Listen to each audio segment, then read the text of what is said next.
नमस्कार, मी हेमंत देसाई, हेमंत देसाई ऑफिशियल या माझ्या यूट्यूब चॅनलमध्ये मित्रांनो आपलं मनापासून स्वागत। तुम्हा सगळ्यांना पाडव्याच्या शुभेच्छा। उद्या भाऊबीज आहे आणि म्हणून लाडक्या बहिणींना सुद्धा माझ्या शुभेच्छा आहेत। महाराष्ट्रातल्या तमाम जनतेची दिवाळी ही अतिशय आनंदात जावो अशी इच्छा व्यक्त करतो। आज बोलायचं आहे ते ठाकरे विरुद्ध ठाकरे याबद्दल। ठाकरे विरुद्ध ठाकरे हे मी का करतोय हा विषय, याचं कारण असं आहे की वेगवेगळ्या कारणांवरून आता असं दिसतं आहे की झपाट्याने भारतीय जनता पक्ष राज ठाकरे यांना प्रोजेक्ट करण्याच्या मागे आहे। राज ठाकरे यांच्याबद्दल अतिशय प्रेम व्यक्त केलं जाते भाजपकडून, देवेंद्र फडणवीस यांच्याकडून। मतदार नसलेली सेना म्हणजे मनसे अशी टीका देवेंद्र फडणवीस यांनी केली होती। त्यानंतर हळूहळू मनसे भाजपच्या दिशेने जायला लागली आणि मग भाजपची भूमिका मनसेबद्दलची मवाळ व्हायला लागली। आपल्याला आठवत असेल की चंद्रकांत दादा पाटील हे प्रदेशाध्यक्ष असताना सहजपणे रस्त्यामध्ये त्यांची चुकून योगायोगाने भेट राज ठाकरे यांच्याशी झाली। त्यानंतर चंद्रशेखर बावनकुळे राज ठाकरेंकडे गेले। ते म्हणाले ते माझे खूप जुने कौटुंबिक मित्र आहेत। काल आज शायना एनसी याही काल की आज शायना एनसी ज्या भाजपच्या मुंबादेवीच्या उमेदवार आहेत त्याही राज ठाकरे यांना भेटायला गेल्या आणि त्या म्हणाले की आमचे पारिवारिक संबंध आहेत। अचानकपणे अनेक नेत्यांचे पारिवारिक संबंध असल्याचं आपल्या लक्षात येतं, खूप काळाने लक्षात येतं। हे मला माहीत नाही हा योगायोग आहे काही थाप आहे मला माहीत नाही, परंतु ठीक आहे। या प्रकारे मग एकनाथ शिंदे, देवेंद्रजी आणि राज ठाकरे यांनी एकत्रितपणे शिवाजी पार्कवर म्हणजे शिवतीर्थावर दीपोत्सव साजरा करणं। त्यानंतर एकनाथ शिंदेंच्याकडे गणपतीला राज ठाकरेंनी जाणं, राज ठाकरेंच्याकडे एकनाथ शिंदेंनी येणं, देवेंद्रजींनी सपत्नीक राज ठाकरेंकडे भोजनासाठी येणं आणि देवेंद्रजी हे माझे चांगले मित्र आहेत असं राज ठाकरे यांनी जाहीर वक्तव्य करणं, या गोष्टी हळूहळू घडत गेल्या। मग अचानक मल्टिप्लेक्सेसमध्ये मराठी सिनेमांना का वाव दिला जात नाही, मराठी माणसावरती होणार अन्याय हे प्रश्न थोडेसे बाजूला पडून मशिदीमधले भोंगे, अनधिकृत पद्धतीने मशिदीचं बांधकाम हे मुद्दे मोठे करण्यात आले आणि हिंदुत्व, भगवीशाल पक्षाचं चिन्ह, पक्षाचा संपूर्ण हे साज बदलणं, वेश बदलणं, परिवेश बदलणं आणि हिंदुत्वाकडे आमची कशी वाटचाल आहे हे ठळकपणे अधोरेखित करणं हे मनसेने केलं। एवढं करूनही आपण लक्षात घेतलं पाहिजे की मनसे हा अत्यंत छोटा पक्ष आहे। या छोट्या पक्षाला इतर अनेक पक्षांना मिळत नाही प्रसिद्धी, तेवढी प्रसिद्धी या पक्षाला मिळते। याचं कारण राज ठाकरे यांच्या भोवती निर्माण झालेलं वलय, विशेषतः शिवसेनेतनं बाहेर पडल्यानंतर त्यांच्या भोवतीचं वलय वाढलं, त्यांना यशही मिळालं। त्यांच्यात अनेक गुण आहेत, ते मी सांगायचं माझ्या काही सर्टिफिकेटची गरज नाही। त्यांच्यात कल्पकता आहे, अत्यंत प्रभावी वक्तृत्व आहे, पण मीडियाने सुद्धा त्यांना प्रथमपासून उचलून धरले आणि म्हणून मीडियाचा त्यांना फायदा झालेला आहे। हा पक्ष काही शहरांपुरता मर्यादित आहे पण प्रसिद्धी भरपूर मिळते त्याला। आता दीपोत्सवाबद्दल सुद्धा तुम्हाला सांगतो की शिवतीर्थावरचा दीपोत्सव मनसे साजरा करते। अतिशय सुंदर पद्धतीची आरास आणि दीपमाळा संपूर्ण तो त्या भागाचं ज्या पद्धतीने सुशोभित केलं जातं, जी शोभा वाढवली जाते दिवाळीच्या वेळेत ती आल्हाददायक असते। हे चांगलं काम आहे, काही वाईट असण्याचं कारण आहे, कोणीही त्याच्यावर टीकाही करत नाही, मी तर स्तुती करतो त्याची। परंतु त्या दीपोत्सवात निवडणूक चालू असताना प्रचार त्या दीपोत्सवाच्या माध्यमातून करण्यात आला, तिथे मनसेचा नावाचा वापर करण्यात आला, त्याला आक्षेप शिवसेनेतर्फे म्हणजे उद्धव ठाकरेंच्या शिवसेनेतर्फे घेण्यात आला। तेव्हा मग यांचा हिंदू सणांना विरोध आहे हिंदुत्ववादाच्या विरोधात आहेत, हे मुसलमानांना शरण गेलेले आहेत, ते जवळजवळ मुस्लिमच झाले आहेत, अशा प्रकारची अत्यंत वाह्यात आणि बाष्कळ टीका ही मनसेच्या तर्फे काही जणांनी केली. संदीप देशपांडे जे वरळीचे त्यांचे उमेदवार आहेत मनसेचे, त्यांनी तर आता मग तुम्ही हिरवे कंदील लावले तर स्वागत कराल का त्याचं, अशा प्रकारची अत्यंत थिल्लर, बाष्कळ आणि बालिश टीका केली. ज्यांना आमदारकीसाठी उभं राहायचं आहे ते या प्रकारे टीका करतात, हे अत्यंत भयंकर आहे ही गोष्ट. म्हणजे एखाद्या नाक्यावरचा पोरगा एखादा बोलावा त्या पद्धतीने ज्यांना विधानसभेत जायचं आहे ते बोलायला लागले तर आपल्याला वाटतं की कठीण आहे काळ हा सगळा. ठीक आहे, तो विषय नाही. विषय आहे तो ठाकरे विरुद्ध ठाकरे, आणि याचा विषय घेण्याचं कारण आहे ते माहीम मतदारसंघावरनं जे काही राजकारण चालू आहे त्या निमित्ताने मला बोलायचं. माहीमच्या मतदारसंघाच्या बाबत देवेंद्रजी एक 2-4 दिवसापूर्वी काय बोलले होते.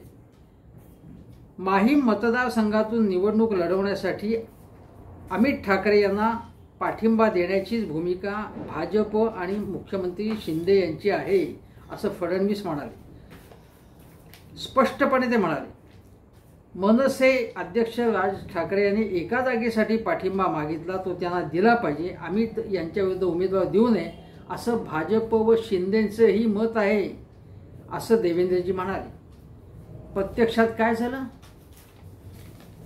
आणि त्याच्या पुढे तुम्हाला प्रत्यक्षात काय झालं ते तुम्हाला माहिती आहे, पण त्याच्या पुढे त्यांनी युक्तिवाद केला देवेंद्रजींनी. महायुतीने उमेदवार दिला नाही तर ती मतं उद्धव गटाकडे जातील असे शिंदेंच्या काही नेत्यांचं मत आहे आणि म्हणून त्यांनी उमेदवार दिला आहे. जर महायुतीमध्ये सल्लामसलतीने सगळा विचारविनिमय होऊन जागा ठरतात, मग माहीमसारख्या अत्यंत महत्त्वाच्या मतदारसंघाबाबत महायुतीमध्ये हे मतभेद कसे झाले, ते बाहेर कसे आले.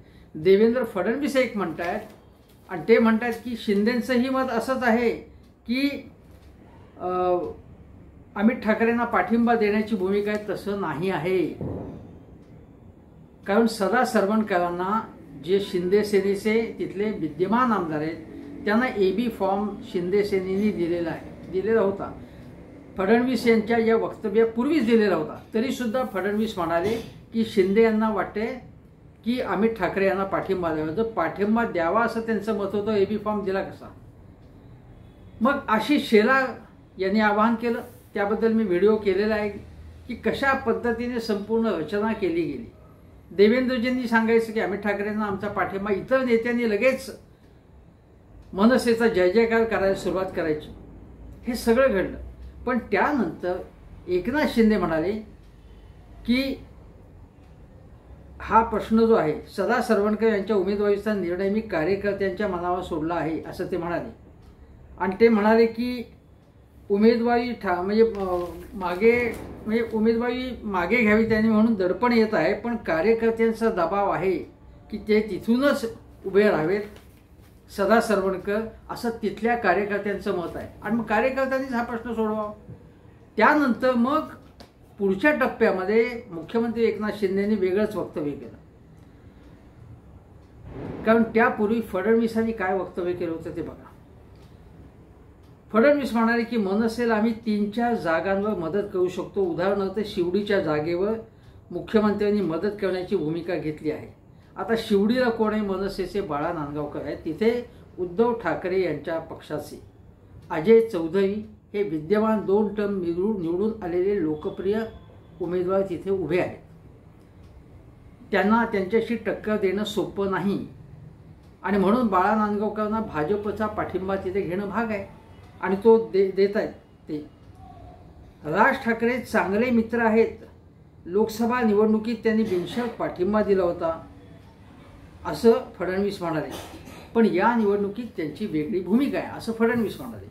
त्यानंतर एकनाथ शिंदे यांनी काही चॅनलला मुलाखती दिल्या, खास काही चॅनल्सना बाईट दिली. हिंदी चॅनल्सना सांगितलं की राज ठाकरे यांची भूमिका वेगळी होती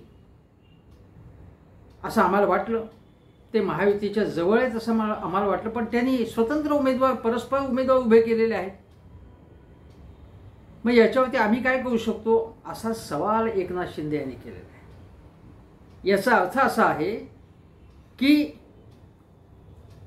पाहुण्याच्या काठीने साप मारायचं जसं असतं, ज्याला म्हणतो ही म्हण, म्हणजे त्याचा फक्त अर्थ लक्षात घ्या, मी साप कोणाला म्हणत नाहीये, नाहीतर अर्थाचा अनर्थ करणं, चुकीचा अर्थ लावून मग त्याला टार्गेट करणं, या तंत्रामध्ये भाजप वाकबगार झाला आहे।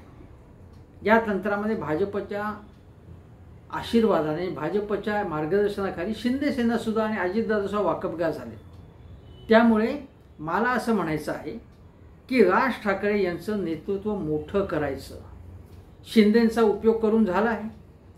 शिंदेंच्या माध्यमातून उद्धव ठाकरेंवरती हल्ला करायचा, त्यांचे आमदार फोडायचे, शिवसेना म्हणजे उद्धव ठाकरे यांचं सरकार पाडायचं, हे सगळं झालंय। आणि शिंदे आता हळूहळू वलसड व्हायला लागलेले आहेत। शिंदे थेटपणे अमित शहांशी संबंध ठेवून आहेत, नरेंद्र मोदींशी संबंध ठेवून आहेत, पण त्यामुळे शिंदेंना वाटायला लागलं की आपण फोन केला की अमित शहा उचलतात, आपली सगळी कामं होतात। अमित शहा आणि मोदींची कामं आहेत, अदानींची असो अन्य कुठली असो, ती आपण करतो आहे आणि आता आपण पुन्हा मुख्यमंत्री होणार आहोत आणि व्हायला पाहिजे असं त्यांच्या मनाने घेतलेलं आहे। कारण मुख्यमंत्रीपद जवळजवळ 2.25 वर्ष भोगल्यानंतर ते सोडवत नाही। आणि आता तर भारतीय जनता पक्षाच्या अनेक ठिकाणच्या बॅनर्सवरती देवाभाऊ म्हणजे देवेंद्र फडणवीसांची पोस्टर्स लागलेली आहेत। फडणवीसांना मुख्यमंत्री व्हायचं आहे, त्यांना मुख्यमंत्री होण्यासाठी एकनाथ शिंदेंना बाजूला करायला लागेल।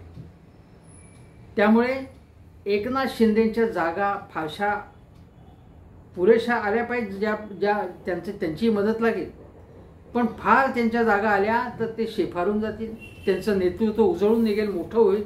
आणि म्हणून एकनाथ शिंदे हा काही करिश्मा असलेला नेता आहे नाही, ठाकरेंच्या घराण्यातले ते नाही आहेत, ते लोकप्रिय नाही आहेत नेते, जनाधार असलेले नेते नाहीत। सत्तेच्या मदतीने जाहिराती करून, इव्हेंटबाजी करून हळूहळू हळूहळू लोकप्रिय होण्याचा ते प्रयत्न करतात। पण राज ठाकरे हे बाळासाहेब ठाकरे यांच्याप्रमाणे दिसतात, त्या थाटात बोलतात। आणि राज ठाकरे हे शिवसेनेतही होते आणि आता मनसेच्या माध्यमातून ते आपला पक्ष जिवंत ठेवण्याची, मोठा करण्याची धडपड करतात। अशा वेळी एकनाथ शिंदेंचा उपयोग करून झाला आहे। उद्धव ठाकरे यांच्या शिवसेनेला कमजोर करण्यासाठी शिंदेंचा उपयोग करून झाला आहे, ती काठी उपयोगात आलेली आहे। आता काय करायचे तर राज ठाकरे यांचं नेतृत्व मोठं करायचं आणि ते मोठं झालं की यांना असं वाटतं की उद्धव ठाकरे यांचं नेतृत्व ओव्हरशॅडो होईल, असं स्वप्न भारतीय जनता पक्ष पाहतो, असं माझं स्पष्ट मत आहे। राज ठाकरे यांना काही ठिकाणी पाठिंबा द्यायचा, बिनशर्त पाठिंबा द्यायला लोकसभेला, असं राज ठाकरे म्हणाले। राजकारणात असं फुकटामध्ये कोणी करत नाही। राजकारणात अशी लाडकी बहीण भाऊ योजना नसते, कुठल्याही प्रकारची अशी योजना नसते, काहीतरी पदरात पाडून घेण्यासाठीच पाठिंबा दिलेला असतो। आणि म्हणून मग राज ठाकरे एका मुलाखतीत म्हणाले की दक्षिण मुंबई किंवा दक्षिण मध्य मुंबई या जागा ते मागत होते, त्या देण्यास नकार दिला गेला आणि तेथे काय झालं ते तुम्ही पाहिलंच। म्हणजे तेथे काही महायुतीला यश आलं नाही आणि आम्हाला 100% यश मिळालं असतं, पण आम्हाला ती जागा दिली नाही। त्यामुळे राज ठाकरे आता त्यांची अशी अपेक्षा आहे की आपल्याला काही जागांवरती भाजपनं किंवा महायुतीने पाठिंबा द्यावा। त्यामुळे सदा सरवणकरांनी माघार घ्यावी, मुकाटपणे अमित ठाकरेला पाठिंबा द्यावा। आता माझं असं म्हणणं आहे की केवळ अमित ठाकरेंच्या जागेवरती पाठिंबा द्यावा, शिंदेने माघार घ्यावी, असं भारतीय जनता पक्षाचं का म्हणणं आहे। ज्या ठिकाणी अन्य ठिकाणी मनसेचे उमेदवार आहेत तिथून भाजपच्या उमेदवारांनी किंवा शिंदे सेनेच्या उमेदवारांनी माघार घ्यावी असं फडणवीस का म्हणत नाही। फक्त अमित ठाकरेच्या जागेबाबत त्यांनी आग्रह का धरलेला आहे, हा प्रश्न आहे। मग संदीप देशपांडे हे वरळीतनं आदित्य ठाकरेंविरोधात उभे आहेत, तिथेही मिलिंद देवरांनी माघार घ्यावी असं ते का म्हणत नाही आहेत, हा माझा प्रश्न. ज्या ज्या ठिकाणी ज्याप्रमाणे MIMनी किंवा कधी वंचित बहुजन आघाडीने, कधी अन्य काही छोट्या मोठ्या पक्षांनी किंवा बहुजन समाज पार्टीने भारतीय जनता पक्षाला एक प्रकारे मदत केली, वोट कटाऊ पक्ष म्हणून मतविभागणी ज्यांच्यामुळे होईल, काही अपक्ष काही बंडखोर असे उभे केले जातात. अनेक पक्ष करतात, फक्त भारतीय जनता पक्ष करतो असं माझं म्हणणं आहे. पण मनसेच्या माध्यमातून मतविभागणी करायची हे मनसेच्या माध्यमातून पूर्वी झालेलं आहे. त्यावेळी राज ठाकरेंचा प्रश्न होता असा की आम्ही मराठी मतं ही शिवसेनेची मक्तेदारी आहे का. बाळासाहेबांनी आवाहन केलं होतं की तुम्ही उभं राहू नका, कारण वोट डिव्हिजन होतं. त्यावेळी मनसेने असा प्रश्न उपस्थित केला होता जेव्हा बाळासाहेब हयात होते. आणि त्याच पद्धतीने आता मनसे मराठी मतांमध्ये विभागणी करण्याचं काम करेल. काही शिवसेनेची मतं मनसेच्या म्हणजे राज ठाकरे यांच्या भाषणांमुळे तिकडे आकर्षित व्हावी असाही त्यांचा प्रयत्न आहे. काहीही करून उद्धव ठाकरे यांचं नेतृत्व मोठं होऊ नये, उद्धव बाळासाहेब ठाकरे यांची शिवसेना ही कमजोर व्हावी, कमी व्हावी असा भाजपचा किंवा महायुतीचा प्रयत्न आहे. त्यासाठी एकनाथ शिंदेंचा हत्यार वापरण्यात आलं आणि आता राज ठाकरे यांचा उपयोग त्यासाठीच करण्यात येत आहे असा माझा स्पष्ट संशय आहे. हे स्पष्ट दिसतंच आहे म्हणजे. आणि राज ठाकरेंच्या आता काही वक्तव्यांबद्दल मला बोलायचं आहे. त्यामध्ये ते असं म्हणाले की लाडकी बहीण योजना असो किंवा शेतकऱ्यांची न फुकटात वीज देणं असो, काही फुकटात कोणी काही मागत नाही, तेव्हा या गोष्टीला त्यांचा विरोध आहे. ते असं म्हणाले की मी चांगल्याला चांगलं म्हणतो, वाईटाला वाईट म्हणतो, पण मी मात्र सतत पोझिशन बदलतो अशी माझ्यावर टीका करतात. पण शरद पवार, उद्धव ठाकरे किंवा काँग्रेस पक्ष, कोणी महाराष्ट्रातले अनेक पक्ष ज्या भूमिका बदलतात तेव्हा त्यांना तुम्ही का नाही विचारत, मलाच का विचारता, असा त्यांचा प्रश्न आहे. आणि जेव्हा एका मुलाखतीमध्ये मुलाखतकारांनी त्यांना विचारलं, नाही माझं ऐकून घ्या, मी विचारतो असं प्रश्न, तेव्हा ते म्हणाले की मला तुम्ही आदित्य ठाकरे समजू नका, म्हणजे मला डॉमिनेट करू नका तुम्ही. आता इथे माझी भूमिका स्पष्ट अशी आहे की राज ठाकरे यांच्या आत्तापर्यंतच्या सगळ्या ज्या काही माझ्या मुलाखती असतील, भाषण असतील, या लोकांना यांना अशी पद्धत आहे की लोकांनी प्रतिप्रश्न विचारणं त्यांना फारसं आवडत नाही. मला विचारतं मग त्यांना विचार असं त्यांचं म्हणणं आहे. आणि त्यावेळी पत्रकार परिषदेमध्ये त्यांना कोणीही खडसावून किंवा जोरात प्रश्न विचारलेला आवडत, जोरात बोलण्याचा अधिकार फक्त माझा आहे. पत्रकाराने मात्र अशा पद्धतीने प्रश्न विचारता कामा नये किंवा माझी उलट तपासणी घेता कामा नये अशी यांची भूमिका असते. मुकाटपणे मी सांगेन ते ऐकून घ्या, नोट्स काढा, टिपणं काढा, बातम्या छापा आणि निघून जा. माझ्या मते पत्रकार परिषद अशी असू शकत नाही. तुम्ही जर इंग्रजी पत्रकारांना सामोरं गेलात राष्ट्रीय स्तरावरच्या, तर ते अशा नेत्यांना, राज ठाकरे सोबत काही नेत्यांची भूमिका अशी असते की आम्ही सांगतो तेवढं ऐका, जास्त बडबड करायची नाही, नाहीतर चला चालते व्हा. नारायण राणे हे इंग्रजी किंवा राष्ट्रीय स्तरावरच्या पत्रकार परिषदेत हे खपवून घेतलं जात नाही, ते ग्रिल करतात.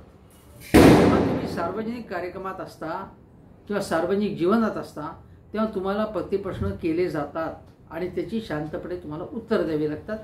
पण राज ठाकरे यांचा जो पवित्र परवाच्या मुलाखतीत बघितला तुम्हाला खटकला. त्यांना प्रतिप्रश्न विचारण्याचा मुलाखतकाराला अधिकार आहे. त्यांनीच डॉमिनेट करावं राज ठाकरे यांनी, बाकीच्यांनी टाळ्या वाजवाव्यात असं होऊ शकत नाही. राज ठाकरेंनी कुठल्याही नेत्याबद्दल मी सांगतो, शरद पवार असो, उद्धव ठाकरे असो, कोणी असो, त्यांना पत्रकार प्रतिप्रश्न विचारण्याचा अधिकार आहे. हा पहिला प्रश्न. पण राज ठाकरे म्हणाले की लाडक्या बहिणीची योजना किंवा या फुकट योजना मला मान्य नाही. आणि ते म्हणाले की मोदींनी अनेक चांगल्या गोष्टी केल्या होत्या, पण जेव्हा सत्तेवरती ते आले तेव्हा मग नोटाबंदीसारख्या गोष्टी घडल्या, GST सारख्या गोष्टी घडल्या, अनेक गोष्टी घडल्या ज्या पटल्या नाही, म्हणून मी टीका केली. पण जेव्हा त्यांनी 370 कलम असेल किंवा सर्जिकल स्ट्राईक असेल राम मंदिर असेल, या गोष्टी मला आवडल्या म्हणून मी त्याचं कौतुक केलं. आता ते या पद्धतीने सांगतायत की मी अतिशय तटस्थ आहे. माझ्या मते राज ठाकरे राजकीय समीक्षक किंवा विश्लेषक नाहीत. चांगल्याला चांगलं, वाईटाला वाईट. प्रत्यक्षामध्ये अशी गोष्ट आहे की जेव्हा नरेंद्र मोदींचं ते आत्ता काही गोष्टींबद्दल कौतुक करत होते, त्या माध्यमानं ते भाजपच्या जवळ जात होते. कारण तुम्ही आठवा, ईडीची नोटीस आल्यानंतर, ईडीला सामोरं गेल्यानंतर बाहेर येऊन राज ठाकरे म्हणाले मी बोलायचं थांबणार नाही. हा त्यांचा जो ब्रँड आहे की मी स्वाभिमानी आहे, मी अस्मितावादी आहे, मी ताठ आहे, मी आक्रमक आहे, मी कोणाला घाबरत नाही. परंतु ईडीच्या नोटिसीनंतर चित्र बदललं हे लोकांना दिसलं, त्यांची भूमिकाच बदलली. हा भाग स्पष्ट आहे. मी त्यांनी कितीही खुलासे केले तरी त्याला काही अर्थ नाही तसा. माझं म्हणणं असं आहे की गेल्या 5 वर्षामध्ये केवळ राज ठाकरे यांना नाही, ईडीचा, निवडणूक आयोगाचा, राज्यपालांचा, विधानसभा अध्यक्षांचा किती मिसयूज झाला, किती गैरवापर झाला, किती पत्रकारांना अटकेत तुरुंगात टाकण्यात, किती अनेक प्रश्न झाले. स्टॅटिस्टिकल विभाग, डिव्हिजन केंद्र सरकारचा, त्यांनी खरे आकडे सांगायला सुरुवात केल्यावरती त्यांना हाकलून देण्यात आलं, त्यांना पदावरून मुक्त करण्यात आलं. चंदीगड महानगरपालिकेची निवडणूक मॅनेज करण्याचा, त्यामध्ये म्हणजे त्यामध्ये संपूर्णपणे घुसखोरी करून ती निवडणूक हेराफेरी करण्याचा प्रयत्न झाला, तेव्हा कोर्टाला हस्तक्षेप करावा लागला. या अशा अनेक गंभीर गोष्टी झाल्या. म्हणजे संपूर्ण पद्धतीने म्हणजे मुसलमानांवरती हल्ले झाले.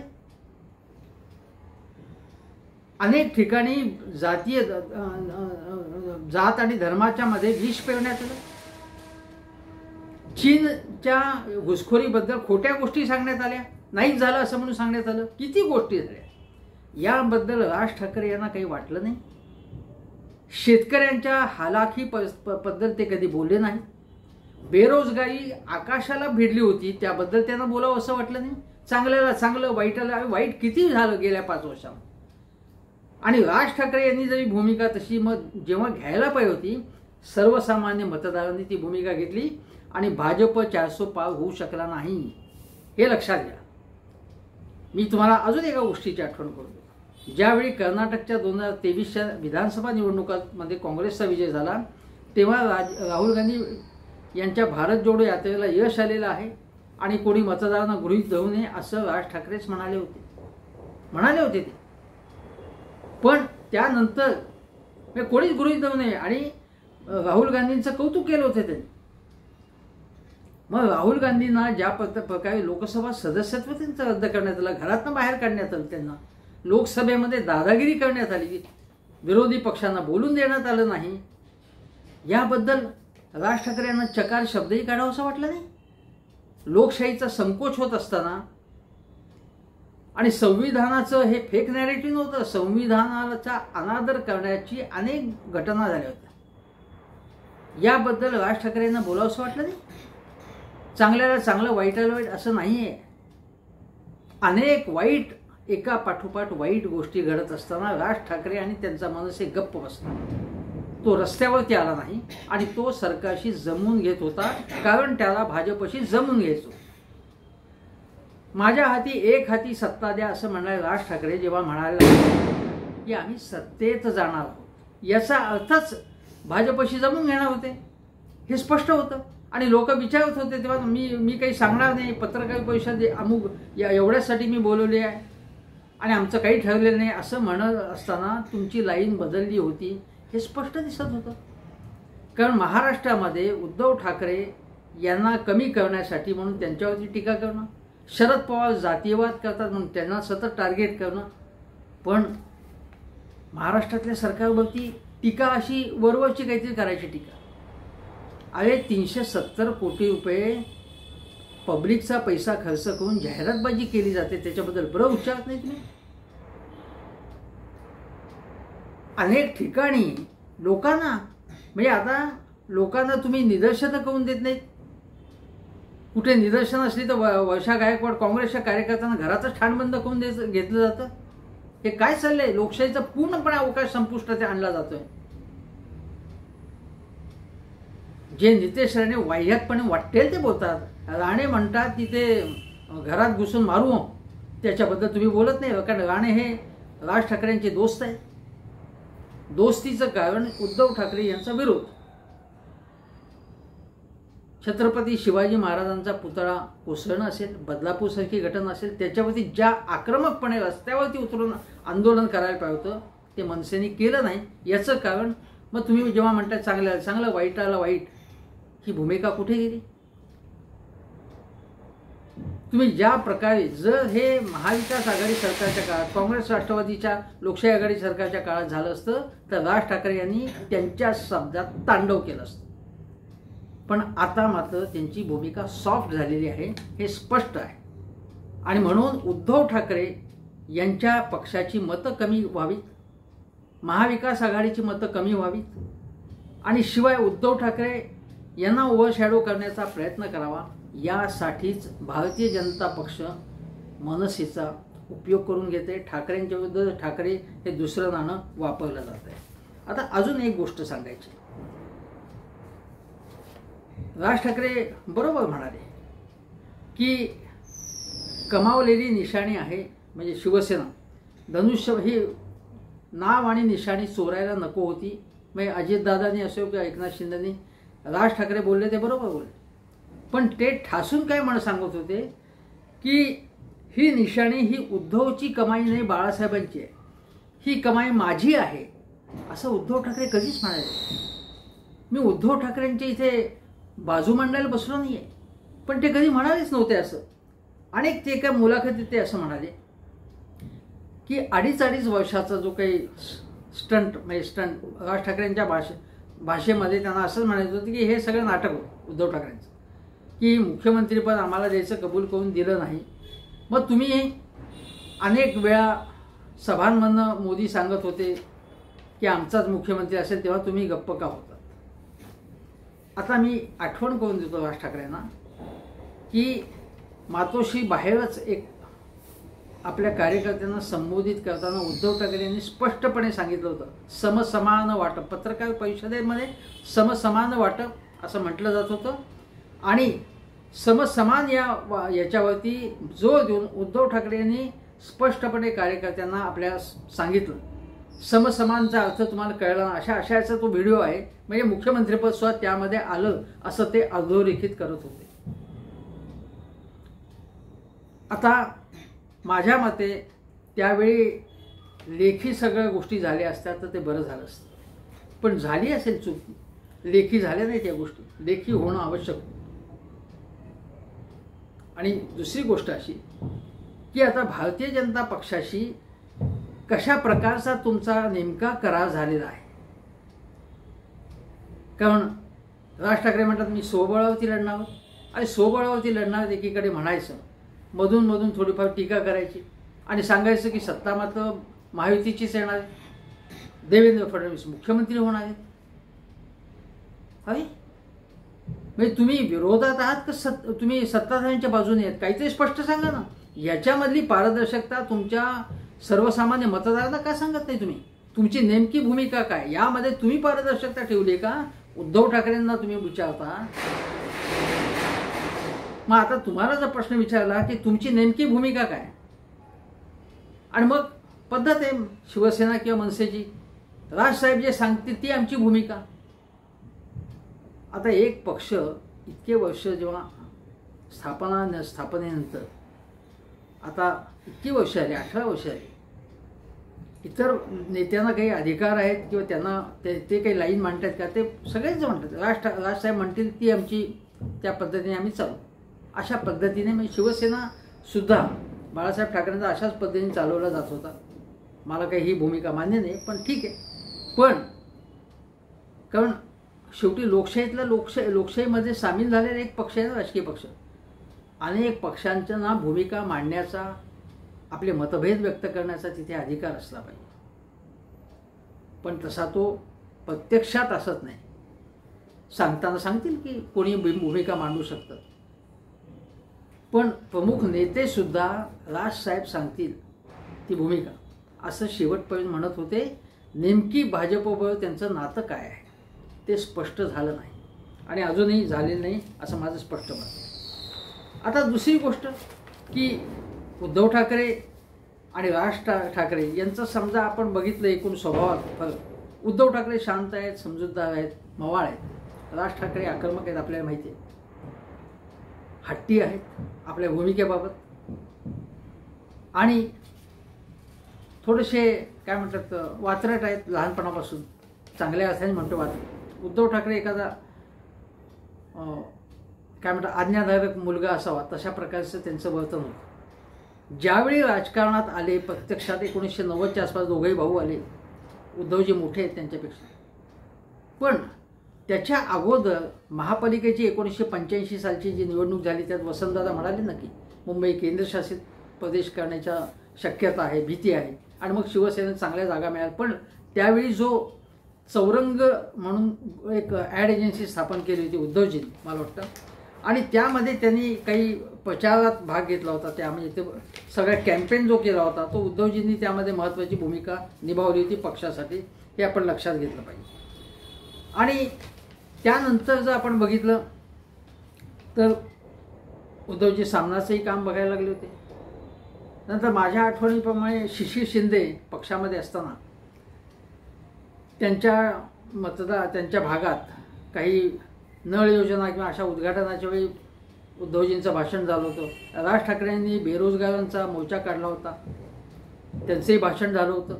हळूहळू दोघेही जण हे राजकारणात आले आणि 1996 साली मला वाटतं की नगर जिल्ह्यातली निवडणूक होती. त्यावेळी राज ठाकरे यांनी परवेज दमान या जे उद्योगपती त्यांच्या नावाचा धोशा लावला. मग त्यांना उमेदवारी मिळाली शिवसेनेचंच होतं राज ठाकरे, पण त्यांचा दणदणीत पराभव झाला. त्यानंतर पुन्हा जेव्हा मला वाटतं कलमाडींनी राजीनामा दिला आणि मग ती जागा राज्यसभेची जेव्हा निवडणूक झाली त्यावेळी मला वाटतं कलमाडी लोकसभेमध्ये आले असतील माझ्या आठवणीप्रमाणे. आणि तेव्हा जी निवडणूक झाली राज्यसभेवरती तेव्हा परवेज दमाने यांचं नाव राज ठाकरेंनी रेटलं होतं. मला वाटतं मनोहर जोशींना, कन्हैयालाल गिडवाणींना राज्यसभेवर पाठवायचं होतं, पण उद्धवजींनी संजय निरुपमची निवड केली आणि संजय निरुपम हे राज्यसभेवर गेले. आता बघा, हे संजय निरुपम शिंदे सेनेत जाऊन आता उद्धव ठाकरेंच्या नावाने खडी फोडत आहेत. ज्या एकनाथ शिंदेना उद्धव ठाकरे यांनी अनेक संधी दिली त्यांच्या नावाने ते लोक खडी फोडत आहेत. आता हे सांगायच्या गोष्टी अशा की या प्रकारे दोघांचंही नेतृत्व हे पुढे पुढे जात राहिलं. पण आता राज ठाकरे असं म्हणत आहेत की मोदींनी मराठीला अभिजात भाषेचा दर्जा दिला. आता मोदींना मी शिव्या देऊ का असं कोणीच म्हणत नाही. अभिजात भाषेचा दर्जा दिला चांगली गोष्ट आहे, सगळ्यांनी कौतुक केले, पण अभिजात भाषेचा दर्जा दिला म्हणून आणि तुम्ही मागणी केली म्हणून अनेक जण प्रयत्न करत होते. सुभाष देसाईंनी सुद्धा खूप प्रयत्न केले होते, विनोद तावडेंनी प्रयत्न केले होते. पण आता अभिजात भाषेचा दर्जा मिळाल्यानंतर काय करायचं याच्याबद्दल राज ठाकरे यांनी बोलायला पाहिजे असं माझं म्हणणं आहे. पण माझं स्पष्ट मत असं आहे की आज एकूण असं दिसतं आहे की उद्धव ठाकरे जे सुरुवातीलाच म्हणाले होते, मला वाटतं की अनेक वर्षापूर्वी म्हणजे उद्धव ठाकरेंनी यांना साईडलाईन केलं, बाळासाहेबांनी उद्धव ठाकरेंनाच आपला वारसदार नेमलं. याबाबत विचारलं असता राज ठाकरे असं म्हणाले एका मुलाखतीमध्ये की तुम्ही माझी काय भूमिका होती, माझ्या मनात काय होतं ते समजूनच घेतलंय. मला कधीही पक्ष ताब्यात घ्यायचा होता असं नाही, अजिबात नव्हतं. माझा रोल काय पक्षामध्ये, शिवसेनेमध्ये हे मला हवं होतं. फक्त मी प्रचार करायचा निवडणूक आली की आणि मग गप्प बसायचं, काहीच करायचं नाही. पक्षात माझी भूमिका आहे, माझा रोल काय हे मला कळायला पाहिजे, म्हणून मतभेदाचा मुद्दा असं ते म्हणाले.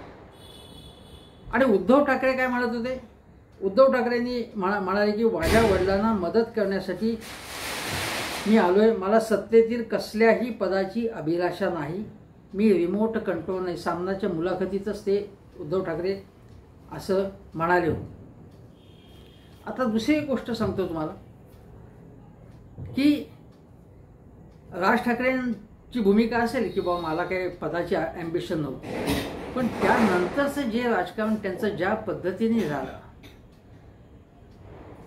की त्यांना भले पक्षात वारसदार म्हणून बाळासाहेबांचा आपल्याला भूमिका त्या पदाची आकांक्षा नसेल, पण त्यांना शिवसेनेमध्ये एक अत्यंत महत्त्वाचा रोल हवा होता हे स्पष्ट आहे, कारण त्यांना त्याच्याशिवाय ते बाहेर पडले नसते पक्षात. कदाचित पक्षात आपल्याला अन्याय होतोय, आपल्याला बाजूला केलं जातं आहे असंही वाटलं असू शकतं त्यांना. त्यांचीही काही भूमिका असेल आणि त्यांना स्वतंत्र पक्ष स्थापन करण्याचा अधिकार आहे, ते त्यात यशस्वी झाले, प्रथम यशस्वी झाले. पण त्यानंतर जी उतरण आली ती आली ज्यावेळी शिवसेना उद्धव बाळासाहेब ठाकरे पक्षाला फारसं कधी यश आलं नाही एखाद्या निवडणुकीमध्ये, किंवा भारतीय जनता पक्षाला कधी फटका बसला तर आत्मपरीक्षण करा, लोकांना गृहीत धरू नका असं म्हणणारे राज ठाकरे. माझं असं प्रश्न आहे की तुम्हाला एकच आमदार तुमचा निवडून आले आणि तुम्ही म्हणत होत की मला माझ्या हातात एक हाती सत्ता सोपवा. तुम्ही म्हणताय की देवेंद्र फडणवीस मुख्यमंत्री होणार, तुम्ही म्हणताय की मी विकासाचा बिलुपी बनवलाय, पण तुम्हाला अजिबातच काही यश मिळाले नाही. दोनदा एकच आमदार आलेले, कुठेही काहीही यश मिळालं नाही तुम्हाला. एकदाच यश तुम्हाला 12-13 आमदार आले. आपल्याला सतत आपली घसरगुंडी का झाली? तुमचे अनेक सहकारी तुम्हाला का सोडून गेले याचा तुम्ही विचार केला पाहिजे. जसं उद्धव ठाकरेंना तुम्ही म्हणताय की अनेक जण तुम्हाला सोडून जातात, त्याचा तुम्ही आत्मपरीक्षण करा, मग तुम्ही करायला पाहिजे. तुम्ही का नाही करायचं आत्मपरीक्षण? त्यामुळे मुख्य मुद्दा असा आहे की तुम्हाला जे संपूर्ण उद्धव ठाकरे यांच्याबद्दल एक तुमची भूमिका आहे. तुमचे बंधू आहेत ते, तुम्ही एकत्र येण्याचा प्रयत्न केला, मग कोणी प्रतिसाद दिला नाही, हा भाग सोडून द्या तुम्ही. आता आज उद्धव बाळासाहेब ठाकरे यांनी आपली एकदा भूमिका बदलली आणि त्याला टार्गेट केलं देवेंद्र फडणवीस की जनादेशाचा अपमान केला, जनादेशाचा अपमान केला. आता जनादेशाचा भाजपने किती अपमान केला हे मी अनेक उदाहरणं देऊ शकतो. जम्मू काश्मीरपासून ते बिहारपर्यंत अनेक उदाहरणं देऊ शकतो. अगदी जनादेशाचा अपमान समजा उद्धव ठाकरेंनी केला तर मग अजितदादांबरोबर तुम्ही आघाडी करता, तो जनादेशाचा अपमान नाही का? जो मनसे या काहीही किंमत नाही आहे, मतदार नसलेला हा पक्ष आहे, राज ठाकरे यांच्या मताला आम्ही काहीही किंमत देत नाही असं म्हणणारे देवेंद्र फडणवीस आणि त्यांचे सहकारी, आता राज ठाकरे हे यांची भूमिका राष्ट्रप्रेमाची आहे, राष्ट्रीय हिताची आहे असं म्हणायला लागलेले. मग तुम्ही जनतेला एक सांगता आणि नंतर दुसरी भूमिका बदलता, याबद्दल बोलायचं नाही. जर महाविकास आघाडीने आपल्या भूमिका बदलल्या, उद्धव ठाकरेंनी भूमिका बदलल्या, मग राज ठाकरेंनी भूमिका बदलल्या नाहीत का? आणि उद्धव ठाकरेंनी भूमिका बदलल्याची एक पार्श्वभूमी आहे आणि उद्धव ठाकरे यांच्या भूमिकेपूर्वी बाळासाहेब ठाकरे यांनी सुद्धा भूमिका बदलल्या होत्या. अगोदर शिवसेनेचं वर्णन वसंत सेना असं केलं जात होतं, काँग्रेसची जवळीकच होती त्यांची. काँग्रेस असेल, प्रजा समाजवादी पक्ष असेल, यांच्याशी जवळीक होती आणि मग त्यांची भूमिका पुढे बदलली. आधी मराठी, मग हिंदुत्व, अशा भूमिका बदलत गेल्या बाळासाहेबांच्या सुद्धा. त्याच्याबद्दल एकनाथ शिंदे किंवा भाजपवाले कधी बोलत नाही. पण का बोलत नाही? कारण बाळासाहेब हयात नाही आहेत. बाळासाहेबांबद्दल आदर दाखवायचा, प्रेम व्यक्त करायचं, कारण त्याला काहीच जात नाही. आणि बाळासाहेबांना मानणाऱ्या लोकांची मतं जी आपल्याकडे यावीत यासाठी बाळासाहेबांची मूळ भूमिका मराठी स्वाभिमानाची होती. महाराष्ट्रात उद्योगधंदे, मराठी माणसांना नोकऱ्या, आणि या नोकऱ्या गुजरातला जात आहेत, हा सगळ्यात कळीचा प्रश्न. शिवसेनेची स्थापना ज्यासाठी झाली, मराठी माणसावरच्या अन्यायासाठी, अन्याय दूर करण्यासाठी झाली. आणि त्याबद्दल जे राज ठाकरे बेरोजगारांचा मोर्चा काढत होते, चांगले करत होते, शिव उद्योग सेना त्यांनी काढली नोकरी देण्यासाठी पुढे, त्याच्यातनं काही झालं नाही, हा भाग वेगळा. पण तेच राज ठाकरे हा जो कळीचा प्रश्न आहे, महाराष्ट्राचा स्वाभिमान तुडवण्याचा प्रयत्न, त्याला डंख लावण्याचा प्रयत्न चालला आहे. शिवसेनाला भुईसपाट करू, आम्ही उलटं पालटं करू, असं जे अमित शहा इथे येऊन बोलत आहेत, मराठी माणसाचा अपमान करणाऱ्या अनेक घटना चालल्या आहेत. त्याच्याबद्दल राज ठाकरे आणि मनसे बोलत नाही. उलट भारतीय जनता पक्षाची तळी अप्रत्यक्षपणे प्रत्यक्षपणे उचलून धरण्याचं काम केलं जातं. आणि मुख्य गोष्ट अशी की मीडिया एका मोठ्या पक्षाला, उद्धव बाळासाहेब ठाकरे यांच्या पक्षापेक्षा देखील अनेकदा मनसेला जास्त स्पेस देते. याचं कारण भाजप सारखी महाशक्ती त्यांच्या मागे आहे. भाजपला आता एकनाथ शिंदेंना बाजूला करून फेकून द्यायचं आहे आणि उद्धव ठाकरे हे भारतीय जनता पक्षाविरोधात भक्कमपणे, मोदी शहांच्या विरोधात भक्कमपणे उभे आहे. मग ते करोनाच्या काळात आजारी असो, त्यानंतर सुद्धा लढलेत भाजपशी, महाशक्तीशी. त्याचप्रमाणे आता परत त्यांना थोडासा तब्येत बरी नाही, त्यांना उपचार करून घ्यावे लागले, तरी देखील ते अजिबात कमजोर झाले नाहीत मनाने, ते खंबीर आहेत. प्रचंड शिव्याशा, प्रचंड ट्रोलिंग, सगळ्या यंत्रणांचा ताप त्यांच्या सहकार्यांना, हे असं असतानाही उद्धव ठाकरे खंबीर आहेत आणि ते लढतायत. ईडी असो किंवा काही असो, ते घाबरलेले नाही आहेत. म्हणजे जे आक्रमक वाटतात ना तुम्हाला, त्यांच्या भूमिका मात्र ईडीच्या नोटिसीनंतर बदललेल्या बघायला मिळतात. हे आपण लक्षात घेतलं पाहिजे, हा फरक लक्षात घेतला पाहिजे. ठाकरे विरुद्ध ठाकरे असं भाग उभे करून महाराष्ट्रातल्या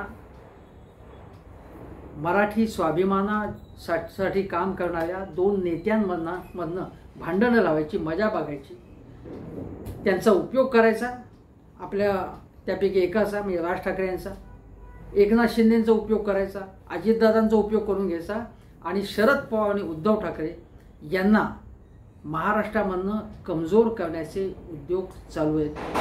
हे दोन नेते जे महाराष्ट्राच्या स्वाभिमानासाठी, मराठी मातीसाठी लढत आहेत, दिल्लीच्या दादागिरीविरुद्ध लढत आहेत. दिल्लीची गुलामी करायला त्यांनी नकार दिलेला आहे. आणि म्हणून ठाकरे विरुद्ध ठाकरे या संघर्षामध्ये माझ्या मते उद्धव ठाकरे यांची भूमिका अधिक महत्त्वाची, अधिक करारी, अधिक ठोस आणि स्वाभिमानी आहे. उलट भाजपच्या अजेंड्यावरती काम करणारे मनसे ही एक प्रकारे आता अपेक्षाभंग करत आहे. त्यामुळे मनसे स्वबळावर लढती आहे का परबळावर लढती आहे, हे आपणच याचा विचार करा. मी कुठेही यामध्ये मनसेबद्दल, मनसैनिकांबद्दल चुकीचे विचार मांडत नाही. मनसैनिकांनाही सुद्धा याचा विचार केला पाहिजे की आज महाराष्ट्राच्या आणि मराठी माणसाच्या स्वाभिमानाचा, रोजगाराचा, दिल्लीवरनं आपल्यावरती सत्ता कोणी गाजवते असं होऊ न देण्याचा हा विचार खरा महत्त्वाचा आहे. त्यासाठी लढणं महत्त्वाचं आहे. भाजपची गुलामी पूर्णपणे जे करतात किंवा अप्रत्यक्षपणे करतात त्यांच्या बाजूने कौल न देण्याची आहे. आणि म्हणून अगदी शिवडीमध्ये समजा असेल, भाजपने जरी मनसेच्या उमेदवाराला पाठिंबा दिला तरी इथे मराठी माणसासाठी लढणारे अजय चौधरी, दादरमध्ये महेश सावंत हे उद्धव ठाकरे यांचे तगडे कॅन्डिडेट आहे. त्यामुळे अमित ठाकरेंनी एकदम येऊन त्यांना लगेच विजयी करायचा, कारण मीडिया त्यांच्या बाजूला आहे, सगळी माध्यमं, सगळी साधनसंपत्ती त्यांच्या बाजूला आहे. म्हणून मतदार तसा त्यांच्या बाजूनी मतदान करण्याचा विचार करतील असं नाही. लोक जाणतात कोण कशासाठी लढते आणि कोण कशासाठी कोण तडजोड करते. आता इतकंच. हेमंत देसाई ऑफिशियल हा माझा यूट्यूब चॅनेल जरूर बघा, सबस्क्राईब करा आणि शेअर करा व्हिडिओ. नमस्कार.